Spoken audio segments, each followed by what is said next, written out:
and remove anything that honors him. The problem is, it's Christopher Columbus, the city's namesake. The city and its Recreation and Parks Department are now being sued by an Italian American. Our Colleen Marshall is here to tell us why.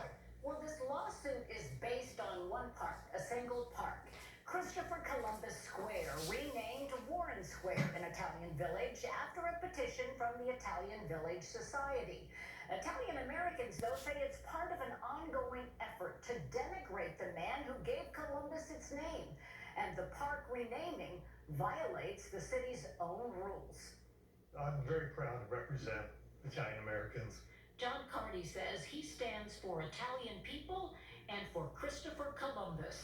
Was he a flawed man? Absolutely. It's the flaws that have the city systematically distancing itself from its namesake, citing the use of violence and slavery in 1492 and the introduction of new diseases to the New World.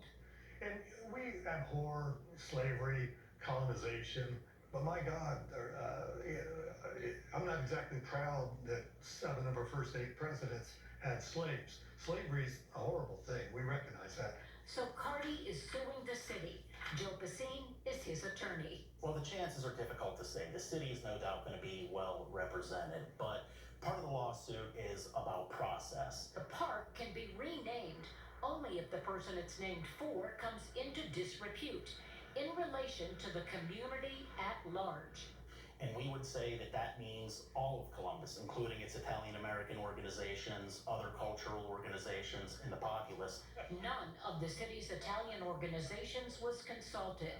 We met at the Columbus Italian Club, where members say they were silenced as city leaders canceled celebration of Columbus Day, removed the Santa Maria replica from the Scioto, and removed what they viewed as the most iconic tribute to Christopher Columbus, the giant statue at City Hall. Is the name of the city next? So I don't see that it would be at all possible or recommended that you could rename our city and Columbia University, the District of Columbia, Columbus, Georgia. I mean, the name Columbus or Colombo, which was his Italian name, is all over the United States. It's all over the world. We just happen to be the largest city in the world named after Christopher Columbus. A spokeswoman told me the city is committed to multicultural representation and has received community feedback that Christopher Columbus's legacy does not reflect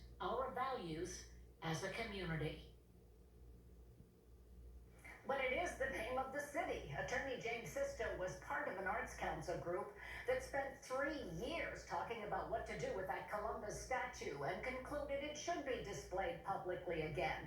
But then the city got a grant to start the study all over again, and Sisto says Italian voices are again being ignored. More on that Sunday morning at 10 on the Spectrum. Jared?